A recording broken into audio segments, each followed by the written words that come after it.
Primeiramente eu quero agradecer a iniciativa do meu querido amigo professor Masanori Takaki por buscar os antigos ou os velhinhos para fazer essas entrevistas e colocar online, mostrando a experiência que nós já tivemos nesse caminho que percorremos aí na academia. Bom, meu nome é Armando Carlos Servi, eu nasci em Brusque, Santa Catarina, e vim para o Paraná estudar no científico, na época, hoje é segundo grau, pois na minha cidade de Brusque, quando eu nasci, não tinha o curso científico. Eu vim no dia 28 de janeiro de 1962, de caminhão. Eu saí às 4 horas da tarde de Santa Catarina, de Brusque, e o caminhoneiro me deixou em Curitiba, na antiga rodoviária, às 4 horas da manhã do dia 29. Eu era meio caipira, porque era uma cidade muito pequena, vim para uma cidade grande e me deixou na rodoviária às 4 horas da manhã, não sabia o que fazer. Fiquei até amanhecer o dia para encontrar um primo meu que vivia aqui na rua Tibagi 765. E aí, durante esse tempo que eu fiquei num bar da rodoviária, eu comecei a conversar com o dono do bar e disse para ele que eu ia procurar no outro dia, quando clareasse o dia, a rua Tibagi 765. Eu tive uma sorte tremenda, porque ficava a 2 quadras da rodoviária essa rua. E ficava muito próxima. Lá eu fui e era uma pensão de uma senhora e foi recebido por ela de manhã cedo e falei para ela das minhas pretensões de ficar em Curitiba estudando, se poderia arrumar ali com ela um local para...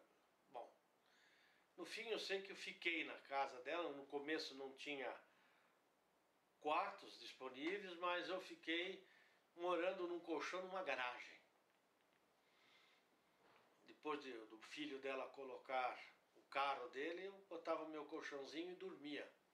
Assim eu fiquei uns 2 meses e meio, até sobrar vaga num quarto, em que aí eu fiquei morando fiquei ali mais ou menos uns 12 anos morando nessa pensão. Aí eu fiz o meu científico, que era no Colégio Estadual do Paraná. Na época diziam que era o melhor colégio da América Latina. Não é? Aqui nos países tudo é maior ou menor. Não é?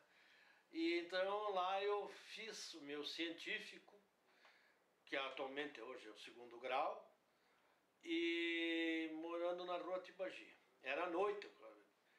Por que eu fiquei estudando à noite? Justamente porque durante o dia eu precisava trabalhar, porque eu não recebia dinheiro nenhum da minha casa. O meu pai tinha uma pequena fábrica de calçados, era sapateiro, porém o dinheiro não dava para sustentar os 3 irmãos que eu deixei, mais a minha mãe, minha avó que morava junto com meu pai, a família, e não sobrava dinheiro para me sustentar em Curitiba. Então eu precisei trabalhar em Curitiba. Trabalhei em banco, fui mascate, trabalhei na rodoviária antiga vendendo corte de camisa, corte de calça, que em Brusque tinha uma fábrica de tecidos muito famosa, ainda hoje, que é a fábrica de tecido Renault. E ali o meu pai pegava os retalhos e me mandava, e também toalhas de banho, de roupa, e eu vendia como fosse um camelô. E aí com esse dinheiro eu sobrevivia. Mas também, quando eu arrumei um emprego no banco, eu era de menor de idade, então, porque eu só tinha 16 anos. Foi uma grande decepção quando eu recebi o meu primeiro ordenado no banco. Foi exatamente 4.040 cruzeiros. A decepção foi muito grande, cheguei a chorar, porque só para dormir na pensão eu pagava 4.000. E me sobrava só 40 cruzeiros na época para comer, para me vestir, para tudo. Aí eu tive que me virar, por isso que eu fui mascate, lavei carro na rua Marechal Deodoro, a antiga Marechal Deodoro em Curitiba, era estreita e era de calçamento, eu lavava carro até 11h15, saía correndo, ia para minha pensão, tomava um banho e ia para o banco, com um terno, que eu tinha um único terno, azul marinho, porque no banco na época era obrigatório trabalhar de terno e gravata. E assim eu fui me virando. Fui me virando, terminei o científico e aí eu fui fazer o vestibular. Fiz o meu vestibular e finalmente fui fazer o vestibular de História Natural. Bom, por que eu vim fazer História Natural? Eu fiz História, porque História Natural na época não era conhecido em cidade pequena. Cidade pequena era medicina, engenharia, advogado, padre para os meninos e freira para as meninas. Eu nem sabia que existia esse curso de História Natural. Mas eu fiquei sabendo desse curso depois que eu vim para Curitiba. Mas o que me chamou a atenção, justamente, em saber que esse curso existia, é que quando eu estava no ginásio, não é, eu tinha um professor chamado Leopoldo Germer. Ele era professor de matemática e ciências. Ele morava distante de Brusque, hoje é outro município, Guabiruba, mas hoje é outro município, mas na época não era um bairro de Brusque. Então, aos sábados, eu e mais 2 colegas, o Luiz Krause e o Murilo Schaeffer, nós íamos de bicicleta até na casa do professor Germer. E atrás da casa do professor Germer tinha assim uma floresta, um resquício de floresta atlântica aí. E ele nos levava lá dentro da floresta e nos mostrava, olha o palmito, e às vezes ele parava, olha aqui uma aranha, como a aranha sabe fazer explicava como é que ele fazia essa teia, etc.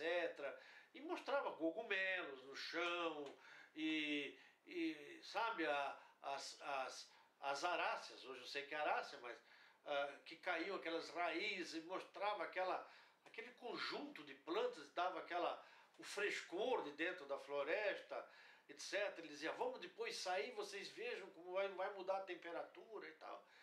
E isso me deixou muito marcado com esse professor, me marcou muito a minha vida, professor Leopoldo Germer. E eu, quando cheguei aqui, fui descobrir que, além da medicina, da engenharia e de direito, tinha também outros cursos, evidentemente. E eu, então, em homenagem, quer dizer, o professor Germer me encaminhou praticamente para esse curso. Eu fiz História Natural, o vestibular na Universidade Católica do Paraná e atualmente é a PUC, não é? E na Universidade Federal do Paraná. Passei nas duas, mas evidentemente que eu deveria fazer na Universidade Federal do Paraná porque era grátis. Porém, me aconteceu um problema, que o curso na Federal tinha aulas pela manhã, aulas pela tarde, um dia não tinha de manhã, só tinha de tarde, etc. E eu vi que não dava a conciliar o estudo e o meu trabalho. Eu precisava ter uma época de trabalhar, para trabalhar.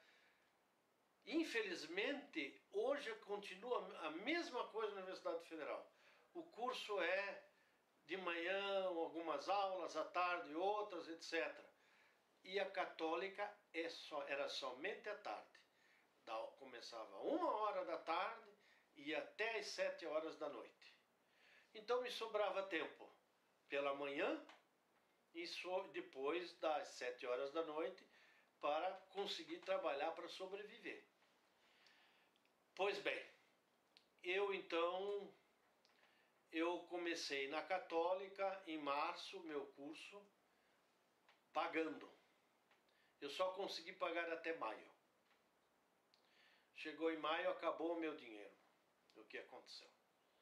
Eu tranquei a matrícula e desisti do curso e fui trabalhar. Aí eu consegui trabalhar durante aquele ano todo. Em 65, se não me engano, foi isso. 65. Trabalhei o ano inteiro, conseguia juntava dinheiro, guardava dinheiro, etc. Aí no ano seguinte eu abri a matrícula e comecei a trabalhar novamente de manhã e à noite. À noite aí um professor que dava aula na Católica também, ele tinha uma farmácia na rodoviária. Eu já o conhecia quando eu era mascate lá na universidade.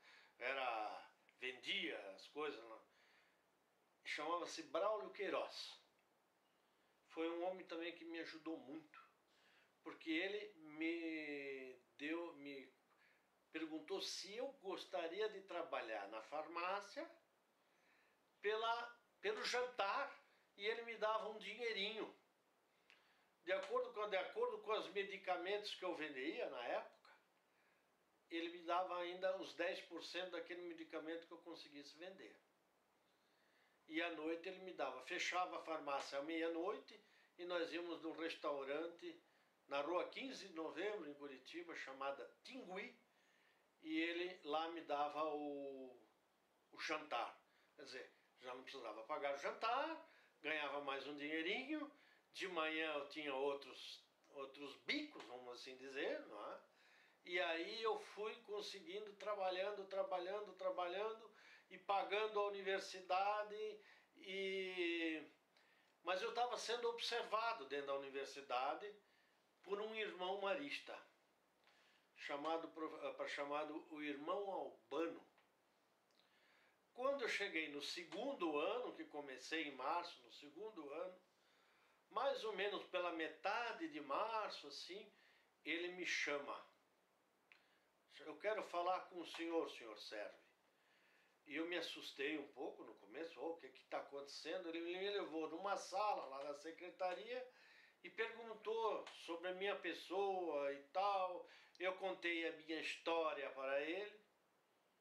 E ele disse então, no final de escutar a minha história, ele disse: pois então, este ano você não vai pagar a PUC, que eu vou lhe arrumar uma bolsa da prefeitura para você. Meu Deus, foi a maior alegria da minha vida.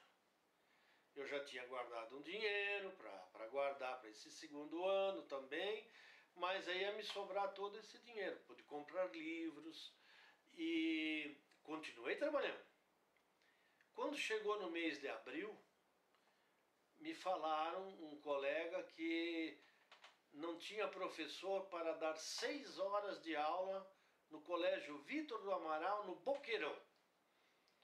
E perguntaram se eu não estava interessada. Lá eu fui para o colégio, lá no Boqueirão, e realmente essas 6 aulas tinham. Aí o diretor, o professor Lisímaco, me deu essas 6 aulas. Só que era, um dia eu dava 2 aulas, a primeira e a última. O segundo dia eu dava 3 aulas, 2 seguidas e depois a última.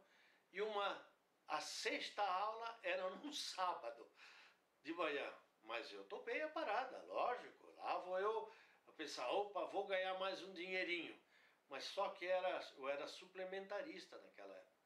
Eu só fui receber as aulas que eu comecei em março, na segunda quinzena, em outubro.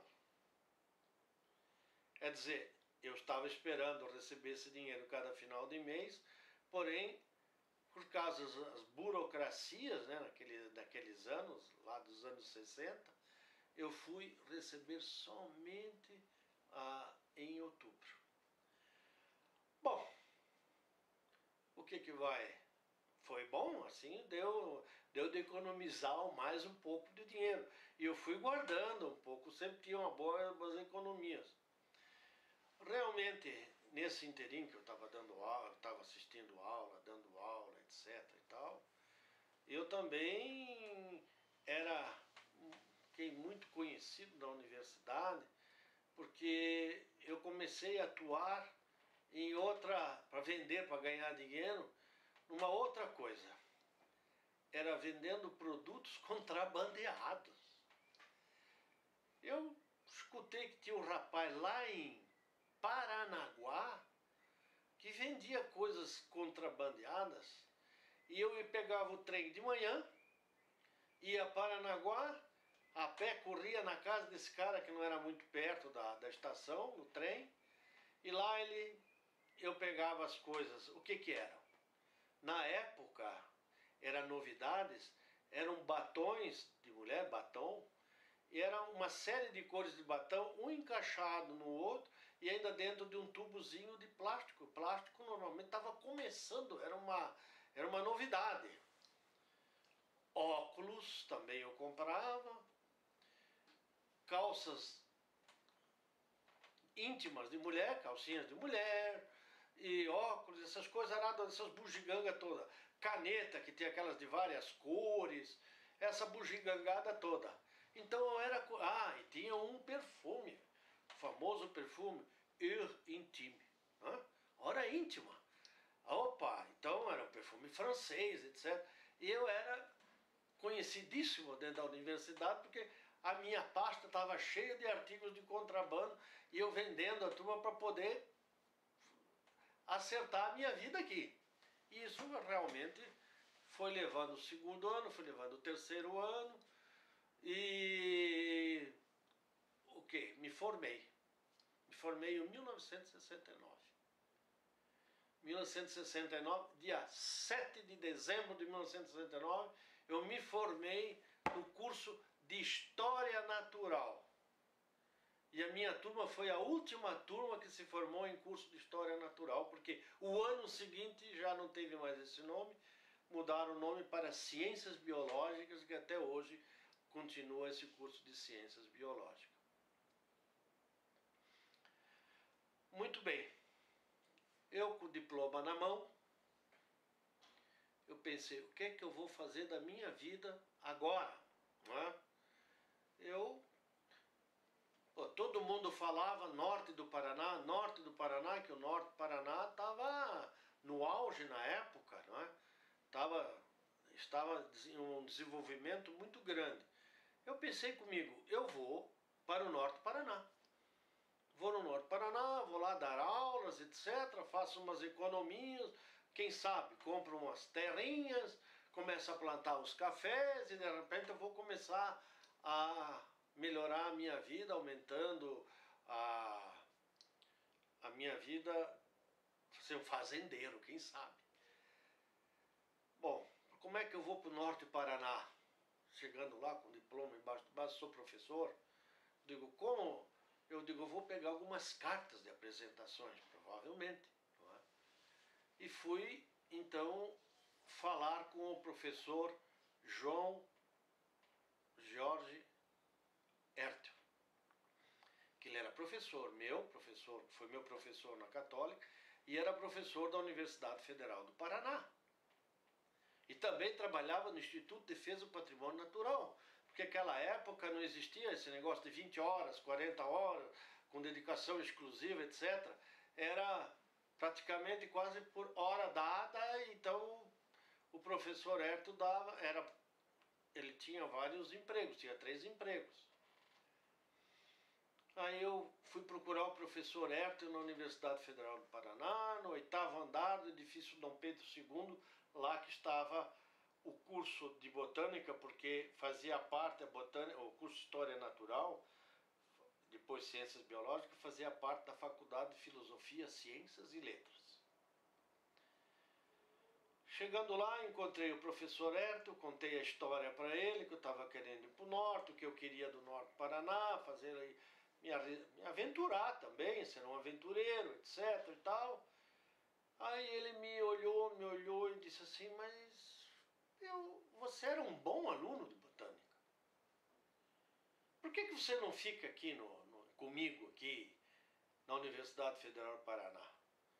E aí eu disse, mas como? O senhor está me convidando para ser professor aqui e tal? Disse, estou te convidando para ser professor, só que você não vai receber nada. Vai ser assim, professor voluntário.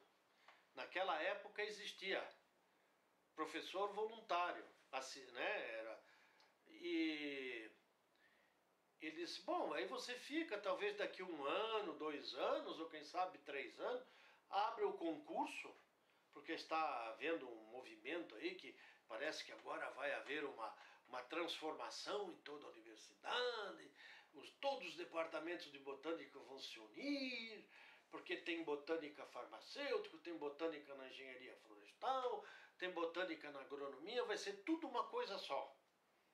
E a quantidade de professores que tem em todos esses locais não são suficientes depois para dar aula para toda a quantidade de alunos e vai também aumentar o número de alunos. Aí eu topei, disse, professor Hertel, isso era janeiro de 1970.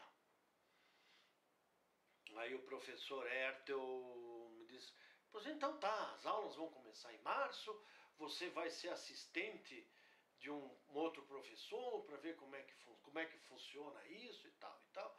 Você vem aqui então e tal, que a gente arruma um lugarzinho aí e você vai começar a ajudar a dar aulas. Tá bom.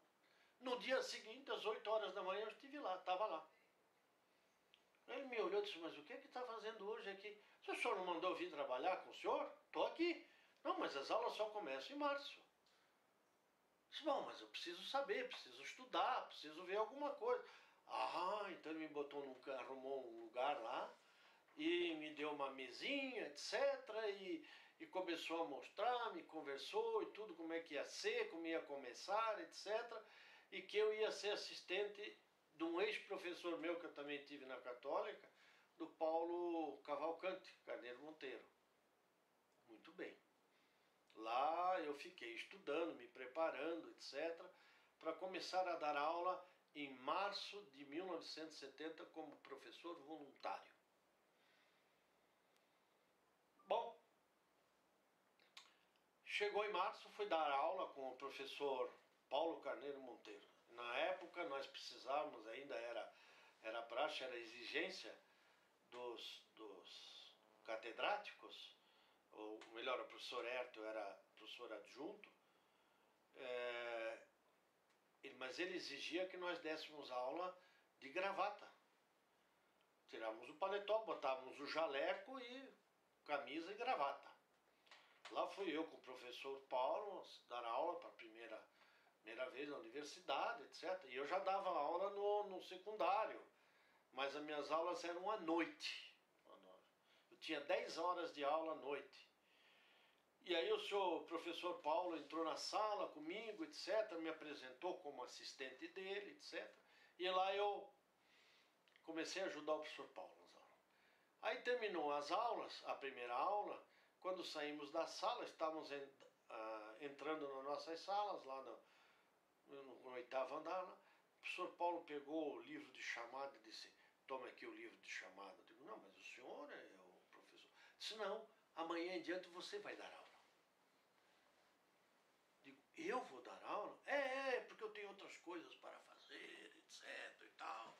Me jogou a turma já na minha responsabilidade da segunda aula. Eu fiquei meio doido. Fiquei estudando dia e noite para poder dar aula, né? Imagina, aula para a universidade, eu tinha recém-formado. Eu já tinha experiência de secundário, né? Porém, mas universidade era diferente. Lá fui eu, comecei já a dar aula diretamente. E aí fiquei estudando. E era biologia geral. Depois o professor Herto, no ano seguinte, ele reuniu todos os professores que tinha e ele distribuía. Agora, este semestre, o senhor vai dar taxonomia, ele dizia para mim. O outro Então a gente fizemos um rodízio na universidade. Um semestre demos fisiologia, um semestre demos taxonomia, no outro semestre demos morfologia, e nós tínhamos que, ele disse, o naturalista tem que saber de tudo um pouco, tem que saber se virar. E eu, por isso que eu passei por todas as disciplinas, mas o que eu gostei mais foi mesmo de taxonomia. Já nesse momento que eu estava lá na universidade, quando eu era aluno da Católica, nós tínhamos aulas, às vezes algumas aulas práticas, nós íamos lá para o passeio público. E lá o professor que dava aula, e tinha lá naquela época uma casinha lá, que era o Gerd Hattibach. O herbário do Gerd tinha sido feito uma casa pré-moldada dentro do passeio público, perto do Colégio Estadual do Paraná, numa esquinazinha da Ivo Leão, e ali estava trabalhando o seu Gerd Hattibach. E tinha 2 ajudantes. E esse professor nos levou lá e nos apresentou o Gerd Hattibach, mostraram o herbário, etc., do Gerd Hattibach. Aí o Gerd, que nos explicou por que aquele herbário estava naquela casa.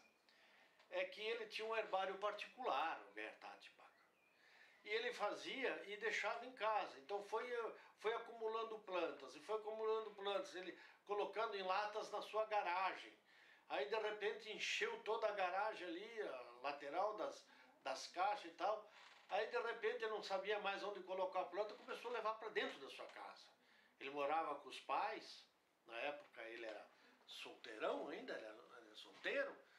E ele começou a levar, inclusive botava na sala, aí a mãe dele começou a dar uma bronca nele, o pai dele, que não aguentava mais o cheiro de naftalina. Toda a casa estava empestada de naftalina. Aí o seu Gerd Hattibach resolveu oferecer toda a coleção, que na época já tinha 18 mil plantas ensicatadas, para o estado do Paraná.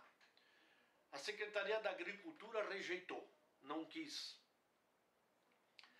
Aí o prefeito da época, que chamava-se Ivo Arzua, se interessou muito e chamou o Gerd e disse que o município estava interessado naquela coleção dele, e então ele fez essa casa pré-moldada dentro do passeio público e mandou que o Gerd colocasse todas as plantas lá. O Gerd Hattibach, até então, ele trabalhava, ele era viajante de umas casas, porque o pai dele tinha umas casas de ferragens, tinha lojas de sapatos também, vendia sapatos. E o Gerd também era viajante da família, ele ia para os lugares, para os interiores, Cerro Azul, aí Araucária, por esse Paraná fora, para vender as coisas das casas de ferragens do pai, não é, para esses lugares mais aí distantes, aí de Curitiba. Enquanto ele deixava o bloco e tudo, as coisas, a amostra na loja, ele saía para coletar planta. Quer dizer, ele não fazia muita propaganda, nós temos isso, daqui é o bloco, o senhor faz o pedido aí e tal, e eu vou dar uma olhada por aí, à tarde eu venho pegar esse bloco, com o seu pedido. E lá o Gerd se tocava lá pelas florestas, os capoeiras, e coletando planta, etc., botava dentro do carro e trazia para Curitiba. Aí chegou um momento tal que o Ivo Arzua convidou ele para ele largar tudo, ele ser só o curador do herbário, trabalhar como funcionário da prefeitura. E isso o Gerd aceitou, sem dúvida nenhuma. Aí então eu já era amigo do Gerd Hattibach desde 1965, quando eu conheci o Gerd Hattibach. Então como eu cheguei na universidade, uma das primeiras coisas que eu fazia quando fazia taxonomia, eu ia com o Gerd Hattibach lá conversar com ele, etc., ver plantas, ele saía comigo, me mostrava algumas plantas, e aos arredores de Curitiba, Lapa, Araucária, esses locais, eu ia com ele para coletar plantas, etc., e ele me ensinava também muitas coisas, eu estudava bastante, dava práticas com plantas, né, vivas, etc., coletava, levava para os alunos, E assim foi consolidando mais ainda a minha amizade com Gerd Atibach. E aí eu comecei a estudar mais bastante taxonomia e disse para o professor Herto, depois disse, olha professor Herto, por favor, me deixe só na cadeira de taxonomia sistemática, porque o que eu gosto é isso aí, é isso que eu gosto. E ele concordou comigo, sem dúvida nenhuma. E eu, então, só que a botânica já tinha se unido, então, foi feita uma reforma e virou aí um Instituto de Ciências Biológicas. Só que esse Instituto de Ciências Biológicas ainda ficou acéfalo, não tinha um local para reunir todo o grupo. Então um grupo, a turma de farmacêutico, que era formado pelo professor Hermes, que ele era catedrático na farmácia, e mais 4 assistentes dele. Na faculdade de floresta estava a professora Araceli Gomes, ela tinha um assistente. Da faculdade de agronomia tinha um catedrático e o assistente dela chamava-se Nobori Maguire. E a faculdade de filosofia, ciências e letras, que estava o professor Hertel e mais alguns professores que ali estavam. O que aconteceu? Quando houve esse movimento de faculdades todas acabarem e ficaram institutos, os departamentos, acabaram com as faculdades, o catedrático lá da agronomia aposentou-se, mas o Noboro veio, a professora Araceli estava na faculdade de floresta com o seu laboratório bem montado, disse que não viria junto, porque ela estava com o laboratório lá. O professor Hertel aceitou, que ele ficou o chefe do departamento do instituto, do departamento de botânica, né, aí. O professor Hermes com a sua equipe foram lá para a faculdade de agronomia, tinha um prédiozinho pequeno lá, ficaram eles trabalhando lá, porque saíram da faculdade de farmácia, lá da Coronel Lucídio.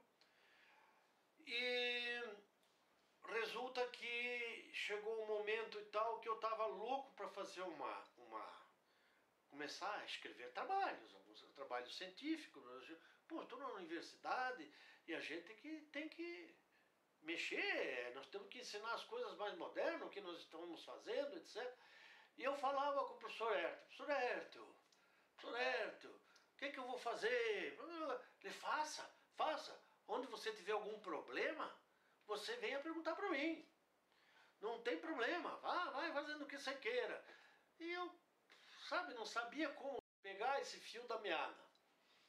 E um dia eu estava conversando com o professor Hermes, e eu disse, professor, eu estou louco para fazer um trabalho, mas tem que alguém que me orientar, alguma coisa assim. Vem aqui comigo. Se quiser, vão lá comigo, tem um lugarzinho, e lá eu te oriento. O que eu fiz?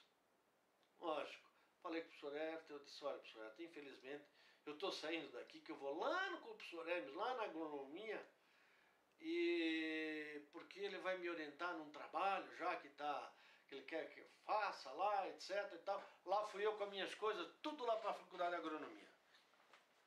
Lá na faculdade de agronomia, o professor Hermes disse, pois bem, então nós temos um herbário aqui, que tem 6.000 e poucas plantas, 6.200 plantas. Você vai começar a fazer um trabalho sobre plantas ruderais de Curitiba. Mas o que é isso?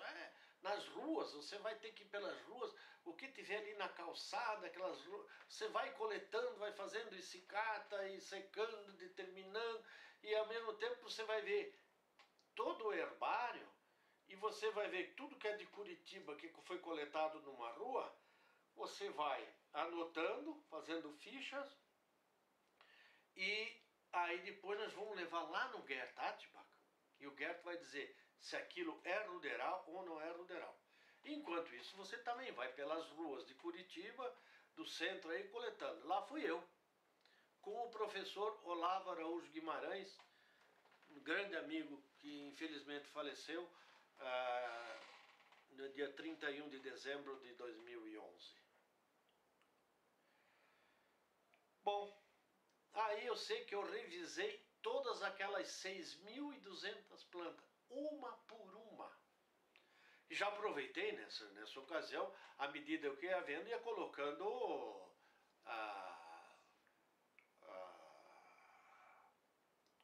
pastilhas de formol e outros desinfetantes para os bichos não invadirem, não comerem. Assim eu fiz a revisão de todo o herbário. No fim deu uma montoeira grande de fichas. E lá fui eu lá pro Gert Atibach. Gert, dá uma olhada aqui para mim, vamos ver o que é, você que tem mais experiência, o que é ruderal, o que não é ruderal. Mas tudo isso aí, rapaz, muita coisa, não sei o quê. Aí ele começou, separou, isso aqui é ruderal, isso aqui não é. Então, bom, separou o que ele achava que era ruderal, o que não era ruderal. E eu botei de lado as outras e comecei a trabalhar em cima daquelas, e aquelas que eu coletava eu também determinava, etc. Conclusão, fiz um trabalho, o primeiro trabalho, eu e Olavo Guimarães, sobre estudos preliminares de plantas ruderais da cidade de Curitiba, Paraná, Brasil.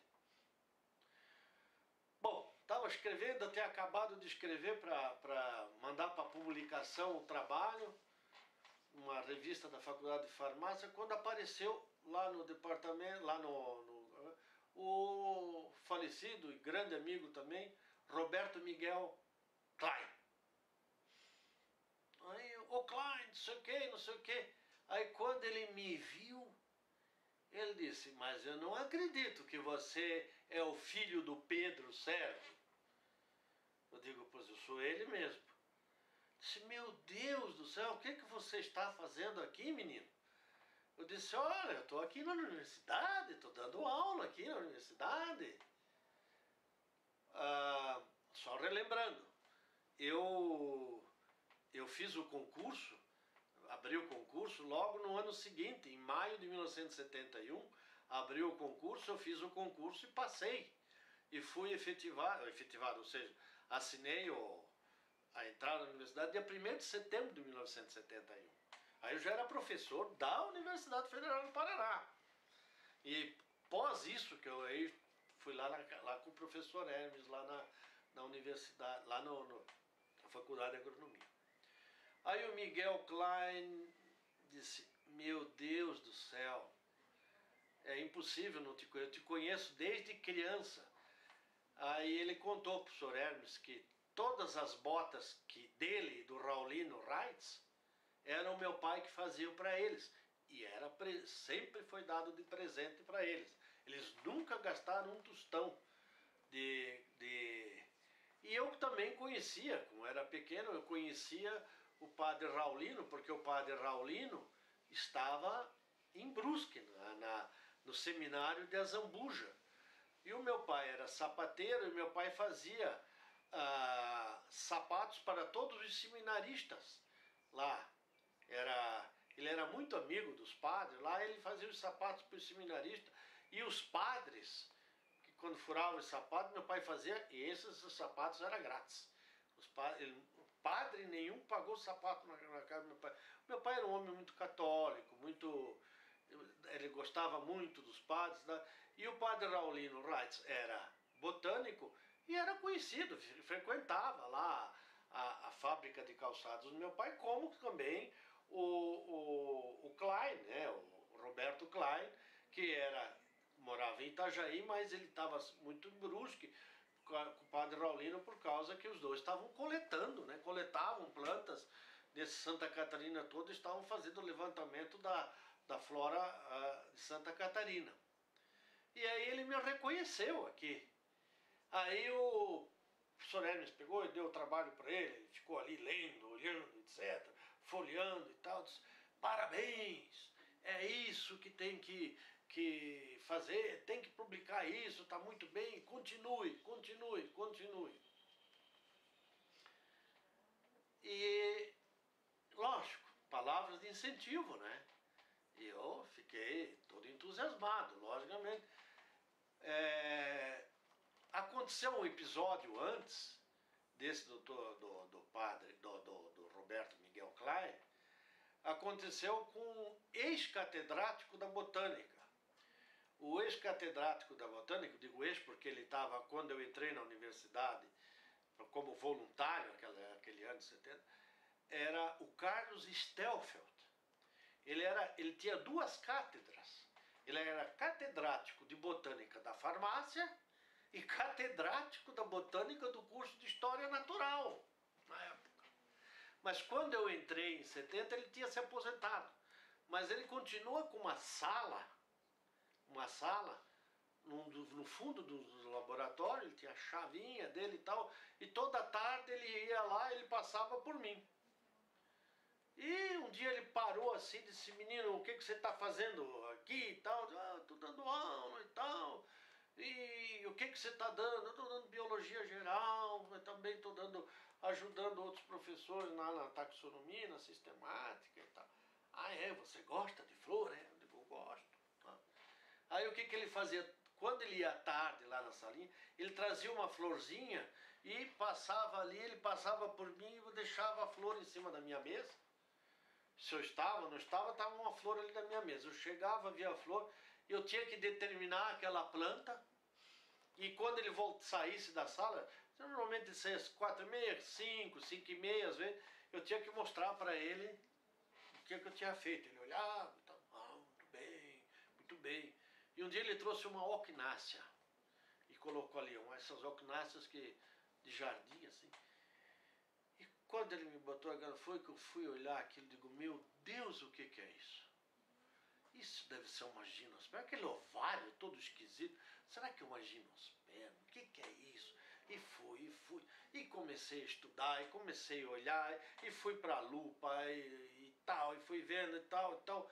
E fui pegando o fio da meada, no fim eu cheguei na família Ocnácea. E botei ali, a família Ocnácea. Bom, botei ali, digo, vou, né, deixar isso, vamos ver o que é isso, se é isso mesmo. Aí eu sei que o professor Hertel, uma coincidência, estava ali conversando comigo um dia, e o professor Carlos Stelf, saindo da sala dele, chegou ali, parou e disse, Hertel, como vai e tal, tudo bem e tal. E aí a flor aquela, ele perguntou para mim. Aí eu peguei a folhinha de papel, dei para ele, olhou. Ele olhou para o Hertel e disse, Hertel, esse guri vai longe. Ele está acertando todas as flores que eu trago, ele termina direitinho. Vai longe, tem futuro esse guri. Eu fiquei também entusiasmado. Então, esse elogio do ex-catedrático, era Carlos Stelf, do Roberto Miguel Klein, que na época era uma estrela, né, na botânica e tal, isso me entusiasmou muito. E lá eu continuei. Aí comecei a deslanchar. O professor Hermes me ensinou, me orientou e tal, e eu então comecei a deslanchar. E o professor Hermes me incentivava muito. Olha, você vá para frente, vai estudar, vai fazer mestrado, vai fazer doutorado, você tem que fazer, vai, e falava, saia, vai fazer. Mas eu era casado.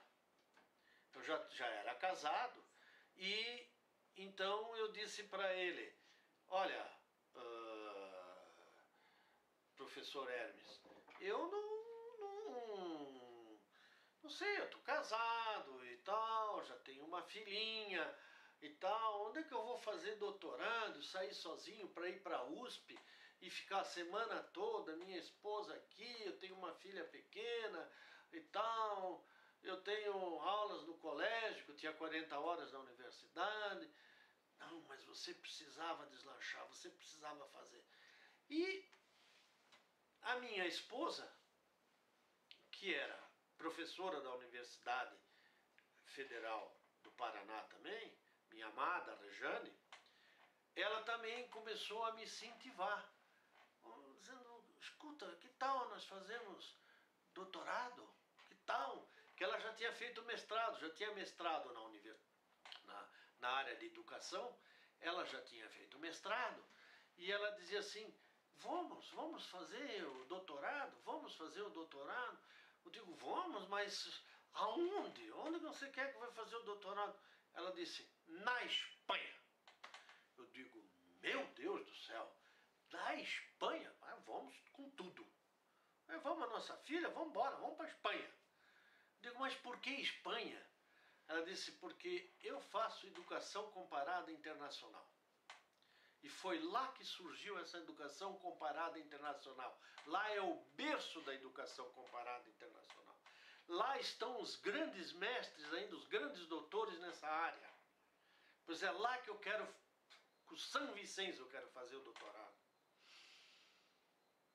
Puxa vida, digo, puxa, então vamos, né? Eu vou contigo.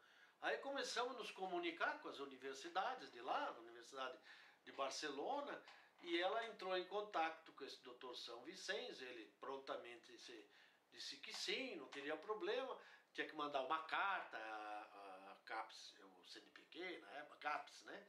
Exigia uma carta que aceita, etc. lá, e eu consegui uma carta também lá do catedrático do Departamento de Botânica, que chamava-se o doutor José Bolós de Capo de Vila. Era um fitosociólogo. E eu fui para lá. Fomos lá, arrumamos as nossas coisas. Foi no dia 1º de outubro de 1978 para Espanha. E eu já estava mexendo um pouco com passifloráceas aqui, com a família passiflorácea, que eu gostava, etc. e tal, mas ia conversado com o Gerd Atschbach se ele mandaria todo o material para mim lá, etc. E eu com medo deles não aceitarem uma tese do Brasil, né? Digo, bom, eu vou fazer doutorado lá, eles provavelmente vão querer que talvez faça doutorado com as plantas dele. Né? Eu digo, bom, vamos lá. Cheguei lá, o doutor Bolós era catedrático da universidade e diretor do Instituto Botânico de Barcelona. Cheguei, fui me apresentar, que à tarde, que lá é meio diferente a coisa, né? Então, à tarde para eles começa às 4 horas da tarde, 3h30, 4 horas. Eu fui lá, cheguei lá, bati a campainha lá do instituto e tal, veio uma secretária assim, abriu a porta, me olhou, e eu disse para ela, eu gostaria de falar com o doutor Bolós. Ela disse, de parte de quem? Eu disse, eu sou um brasileiro, Armando Serve. Ela abriu um olhão assim para mim e disse, é? Sim, entra, por favor, entra.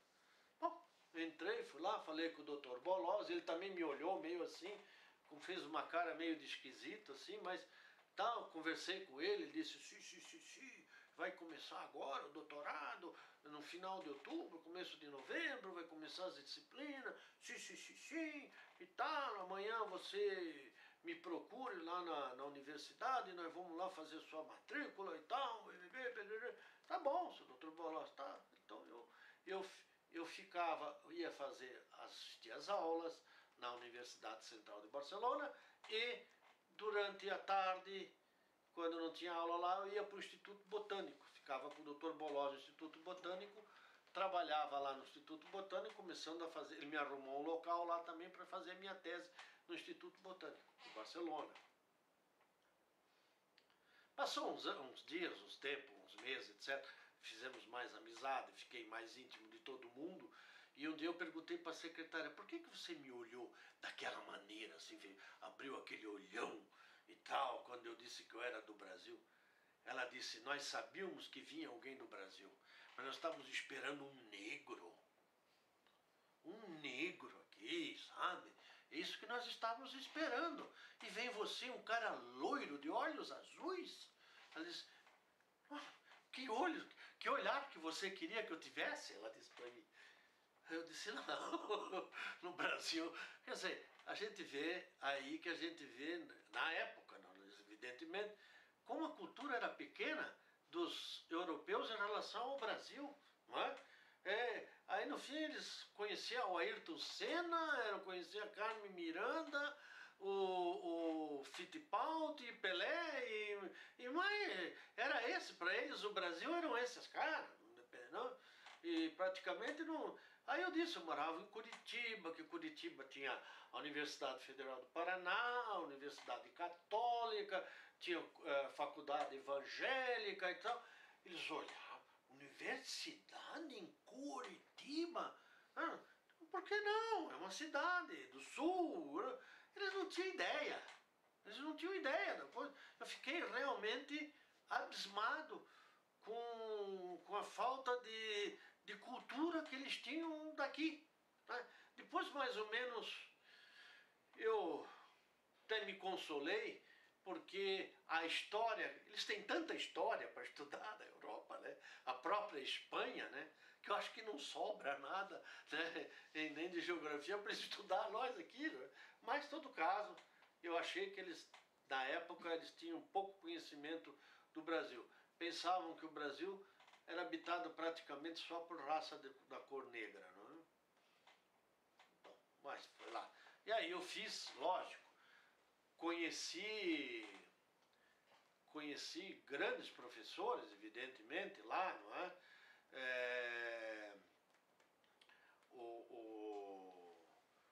Aquele ecologista famoso, Margalef.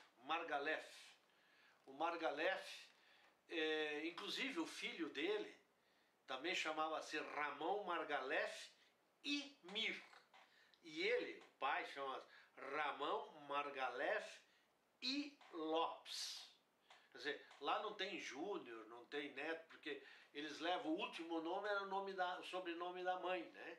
Então, o velho era I Lopes, que era da mãe, e o filho já I Lopes, porque era o Imir, porque o sobrenome da mãe dele de solteira era Imir, não é? Então, Mir. Então, até foi meu colega de doutorado, também na época. Nós fizemos doutorado juntos.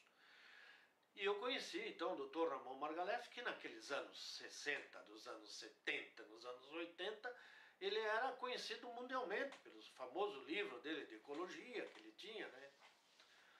Conheci José Quatrecassas, foi um grande professor, né? E ele não estava mais, ele vinha de férias, porque na verdade ele foi perseguido pelo Franco, e ele foi embora para a Colômbia, ficou 10 anos na Colômbia, depois ele foi para Washington, né, no Smithsonian, e ele ficou lá, morou, criou os filhos lá, etc. Mas ele sempre, como ele era um bom catalão, ele vinha nas férias para Barcelona, conheci ele, e depois o Dr. Bolós, na minha defesa de tese, chamou-o de Washington. Ele veio para fazer parte da banca e ele ficou presidente da banca, porque o presidente da banca era o mais velho do grupo dos 5. Ele era o mais velho, então, né? E o Dr. Bolós, como era meu orientador, também participou da banca, né? E o Dr. Margalef também fez parte da banca. Né? E aí um professor, o Dr. Cabalheiro, um outro catedrático só de fisiologia, e a doutora Cardona, foi uma outra taxonomista, que era uma assistente do Dr. Bolós, ela também fez parte da minha banca. Infelizmente, todos falecidos hoje, infelizmente. Mas depois que eu terminei meu doutorado, várias vezes eu voltei à Espanha, ia visitá-los, etc. Não é? Foram grandes amigos, ficaram até grandes amigos meus. E eu tive a oportunidade de na Espanha, eu fiquei com o Dr. Bolós nas excursões que ele levava com os alunos, eu ia junto, fizemos excursões para Portugal, Trás-os-Montes, e outros lugares, sul da Espanha, etc. Fizemos excursões botânicas, quase todos os departamentos de botânica, em junho, começavam as férias, no final de junho, nós íamos de excursões. Então eu tive uma convivência muito boa com eles. Inclusive, Não sei se ele gostou muito de mim ou me achou eu um pouco mais vivaldino. Eu ajudava nas aulas práticas. Nas aulas práticas eu era também o assistente do Dr. Bolós, apesar de estar fazendo o meu doutoramento, né? Eu fiz a parte lá, durante 2 anos eu trabalhei com o Dr. Bolós, ajudando nas práticas.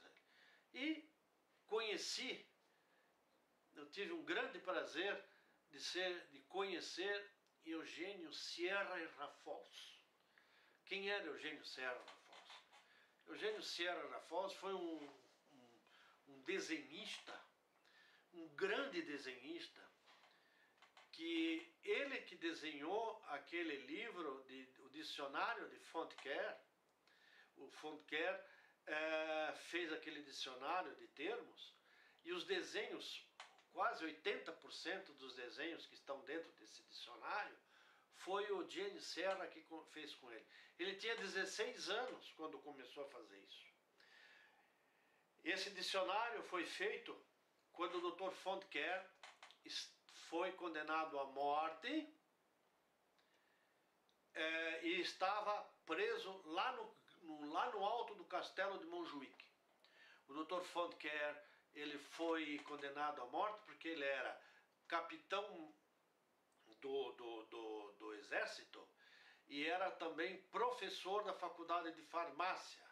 E ele estava dando aula nos montes com os alunos, e quando eles desceram para um povoado para dormir à noite, se alimentar, que o senhor de uma pensão disse: estourou a guerra civil. E o Franco, a Catalunha está contra o Franco, né? E o Franco era a favor, estava guerreando lá contra os catalães. Aí o Dr. Fontcare, como capitão, ele ficou apavorado e reuniu todos os alunos, eram 20 alunos. Ele reuniu todos e disse: olha, nós temos 2 condições. Ou nos apresentarmos ao exército, e eles vão me levar preso porque eu sou capitão do exército. Então vão me considerar desertor, porque eu estou com vocês. Não estava lá na Catalunha. Ou eu, pelas montanhas, nós vamos a pé pelas montanhas, eu levo vocês pelas montanhas até Barcelona, novamente. Aí ele pôs em votação entre os alunos, 19 alunos foram favoráveis em voltar com ele a pé. Um se negou. Um aluno se negou. E esse aluno, quando eles partiram, ele foi lá, foi procurar o exército, etc., e delatou que tinha o capitão do exército, etc., que também era professor, estava com os alunos, e ele voltou para Barcelona com os alunos a pé, pelas montanhas. E aí o exército foi atrás dele e pegaram ele. E ele passou por como é que se diz? Um júri de guerra, né? E ele foi condenado à morte por ser desertor e estar fugindo, etc. Eu sei que ele foi 2 vezes condenado à morte. E foi preso no Montjuic. E aí, 1 vez por semana, ele podia receber visitas. E o Eugênio Serra ia lá. E aí, como ele não tinha nada que fazer, ele começou a fazer o dicionário e começou a fazer também o Dioscórides. Ele começou a fazer, e o Eugênio fazia os desenhos, na semana seguinte mostrava para ele. Assim ele foi indo. E depois o Rottmeiler e outros grandes botânicos do mundo fizeram um grande abaixo-assinado pedindo a revogação da pena de morte para o Fontcare, porque o Fontcare era um homem famoso também na época na Europa, como botânico, era um grande botânico. Aí o Franco comutou a pena de morte do Fontcare, transformou aquilo em prisão perpétua. E depois, mais tarde, ele comutou a pena de prisão perpétua e também tirou, só que ele foi expulso do exército na época e também expulso da cátedra. Isso aí rolou histórias que depois ele recuperou tudo isso, né? Mas só para... Eu conheci então esse grande desenhista que era o Eugênio Sierra e Raffols. E ele gostou tanto de mim, que ele me adotou quase como um filho. Ele morava no próprio Instituto Botânico, na parte de cima do Instituto Botânico.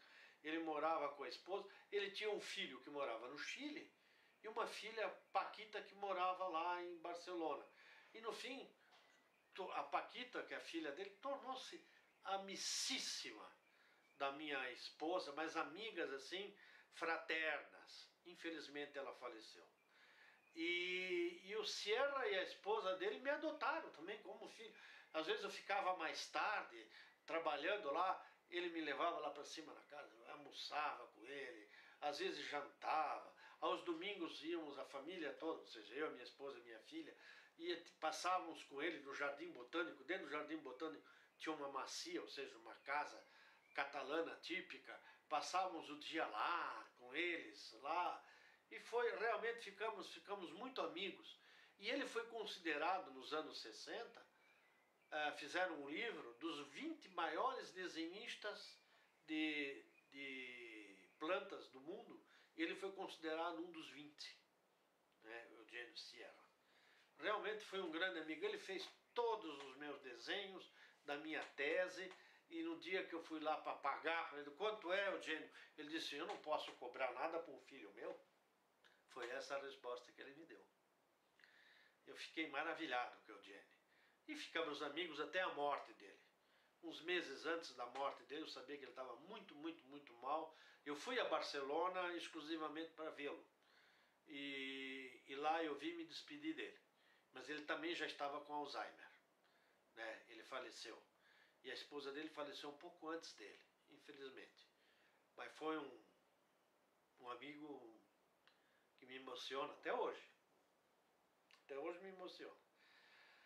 Bom, que eu terminei, fui convidado para ficar no Instituto Botânico de Barcelona, para trabalhar um pouco lá, trabalhar com plantas sul-americanas, etc. e tal. E eu disse, não, eu tenho que voltar para o Brasil, né? E assinei um compromisso que eu tenho que voltar, ficar... Os anos que eu fiquei aqui, tem que ficar novamente no Brasil, dando aulas lá na minha universidade. Eu, apesar de adorar Barcelona, gostar muito de Barcelona, eu voltei, lógico, evidentemente vim e fiquei aqui no meu cantinho, na minha universidade. Não é? E continuei dando aula e comecei a viajar muito com o Gerd Atibach. Fiz muitas viagens com o Gerd Atibach por esse Brasil afora, vamos dizer. Santa Catarina, Bahia, Minas Gerais, Goiás. Fiz várias e várias e várias viagens com o Gerd Atibach. Coletamos muita planta juntos e tornamos grandes amigos, eu e o Gerd, né? Ficamos grandes amigos. Infelizmente, né, semana passada, dia 22, ele completou 89 anos, foi feita uma festa lá no Museu Botânico Municipal, o MBM, mas ele já não reconhece ninguém, ele está com Alzheimer. Ele não reconhece mais pessoa nenhuma, ninguém não reconhece. Realmente é uma grande tristeza a gente ver um homem desse, né, que talvez é considerado o maior coletor de plantas do Brasil, porque ele já coletou, se eu não me engano, 83 mil plantas. Ele tem um número de 83 mil plantas coletadas. Quer dizer, foi um grande homem que deixou um legado fantástico para a botânica brasileira, não é? E o herbário dele realmente é famoso, não só no Brasil, internacionalmente é conhecido o herbário dele, não é? Porque vira e mexe tem gente, ingleses, americanos, e, no modo geral estão aqui observando plantas e vendo as plantas do Gerd Atibach, não é? em 1991, então, eu continuei dando aula, evidentemente, e em 1991 abriu concurso para professor titular aqui da Universidade Federal do Paraná. E eu fiz e fui aprovado, mas aquela parece que foi o último concurso que tinha 5 provas, né? Tinha que escrever uma tese e defender essa tese, tinha que ter uma prova escrita, tinha uma prova prática, tinha, quer dizer, a defesa de tese, era o currículo e didática. Uma didática, evidentemente. Isso mesmo, obrigado. Então, depois começou a ter memorial, mudou um pouco a estrutura. Mas eu fiz uma tese, uma dissertação, uma tese, tem que ser tese, né? Defendi a tese, etc. E fui aprovado professor titular da Universidade Federal do Paraná. E aí eu fui até 96. 96, eu com 30 anos de casa, não é? eu pedi a minha aposentadoria. E não deixei um dia a universidade. Logo seguinte já me convidaram para ser professor sênior daqui da universidade, né? E eu continuei como professor sênior, orientando ainda, então agora somente agora na pós-graduação, não estava mais dando aula, não dei mais aula em 96 em diante na graduação, só na pós-graduação, e orientando essa meninada aí nas dissertações. E estou aí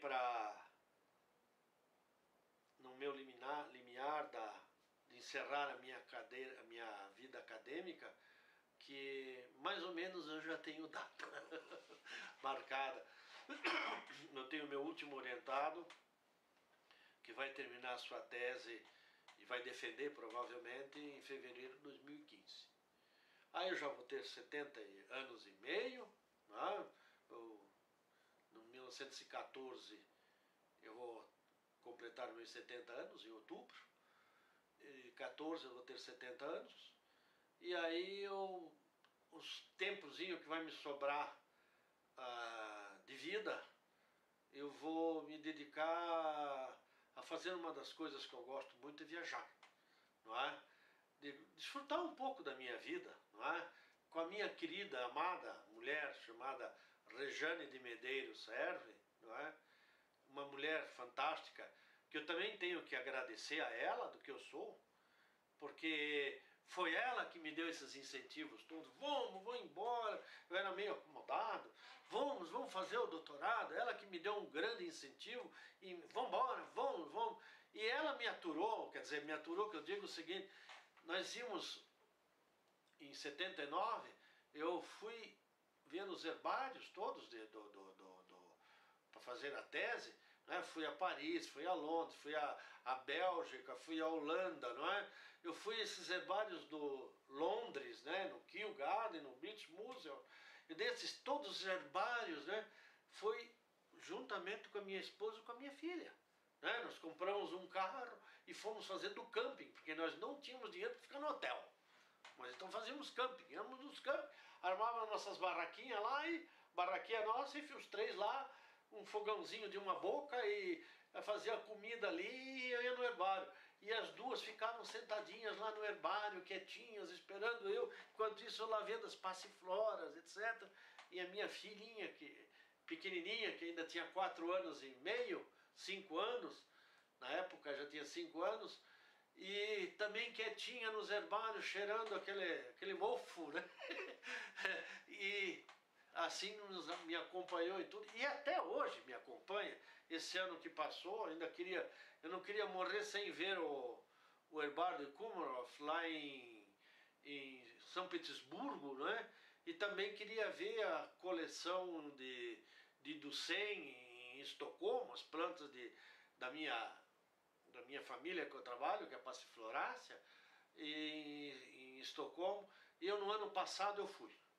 Eu fui no ano passado, então fui a Estocolmo e fui a São Petersburgo ver essas plantas que tanto eu gostaria de ter visto e vi, não é? Infelizmente o herbário de São Petersburgo está um tanto quanto abandonado e é um dos 4 maiores herbários do mundo, né? Está lá com pouquíssimos funcionários e está muito mal abandonado. Realmente é uma pena, não é? Mas Estocolmo está muito bem estruturado, uma maravilha. Na verdade, a gente tem que dizer o seguinte: todos os herbários que até hoje eu fui muito bem recebido, não é? Foi otimamente bem recebido e não tenho nada a reclamar do que, não só dos herbários internacionais, mas aqui no Brasil, os herbários que eu fui, São Paulo, Rio de Janeiro, a gente sempre foi muito bem recebido. Fiz grandes amigos nesses meus 42 anos que eu estou já fez esse ano 42 anos de vida profissional, né, de academia.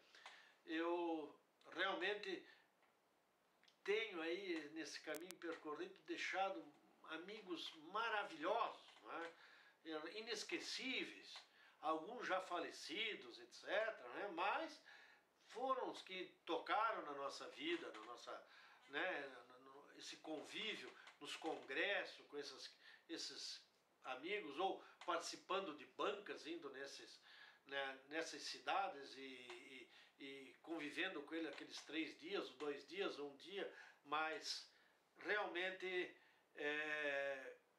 eu acho que, eu sempre digo, eu acho que eu fui um homem de sorte. Fui um homem de sorte, né? Dei muito duro na vida, mas realmente eu sempre digo, cheguei lá. Meu pai está morto, deve estar lá em cima olhando e dizendo: puxa, meu filho chegou lá, não é? Filho de sapateiro. Isso para mim me engrandece, né? De ter lutado na vida e eu sempre segui um caminho reto. Eu me lembro de uma das coisas do meu pai, que foi no dia 28 de janeiro de 62, quando fui embora. Pela manhã eu cheguei e disse para o meu pai: pai, eu vou embora, hoje à tarde eu estou indo embora, vou embora. Quais são os conselhos? Eu era de menor de idade, tinha 16 anos. Ele olhou para mim bem no fundo dos olhos e disse: meu filho, eu só tenho um conselho para te dar. Você vai e seja honesto na tua vida. Se você é honesto, você vai chegar onde você quiser. E isso eu carrego para a minha vida, desde sempre eu carreguei isso nas minhas costas. Na minha vida, isso não me sai da minha cabeça e por isso que eu digo, eu trilhei a minha vida um caminho reto. Não tive curvas, não tive nada, não teve barreiras assim de dizer não, né? Isso aí teve um problema sério aí e tal. Não. Eu realmente segui um bom caminho graças à educação que eu recebi do meu pai, não é, minha mãe, e lógico, tenho que agradecer. E agradecer a minha esposa querida, realmente o amor da minha vida, que me ajudou muito. Cada dia que está passando hoje, mais eu amo. Eu acho que quando a gente fica velho, mais velho, talvez não é o termo idoso, né? A coisa, o amor brota com maior força, né? E tô aí, 68 anos, e para mais algum tempinho ainda tenho, talvez, de vida, né? Seria isso que eu teria, talvez, de falar da minha vida só, da minha vida acadêmica, né? Formei muitos alunos, orientei muitos alunos, escrevi muitos trabalhos, continuo escrevendo artigos, etc., né? E a vida continua, não é? Graças a Deus. E a alegria da gente é essa. Tá, de repente na rua chega alguém, oi professor, como é que vai o senhor? O senhor não lembra mais de mim? Não, não lembro, desculpe. Ah, mas o senhor foi meu professor em 1975. Ah, puxa, que legal. Ah, digo, ah, pois é, que legal. Quer dizer, a gente passou tanta gente pela nossa vida, eles se lembraram da gente ainda. A gente já não consegue, não lembra deles, né? Mas alguns a gente tem ainda vivo na cabeça, mas nem todos.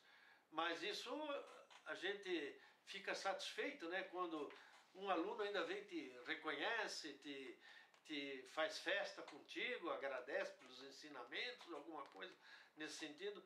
Isso que faz a gente ter mais força para viver, né? Mais uma vez, meu muito obrigado, meu querido amigo Massanori, amigo de algumas datas atrás, né? Tivemos, desde que no dia que te conheci já gostei de você, eu acho que tivemos uma afinidade muito grande. E eu te parabenizo por essas tuas iniciativas, né? Não só essa aqui, mas você como um bom professor e um bom pesquisador e além disso é um bom cineasta, não é verdade? Meu muito obrigado.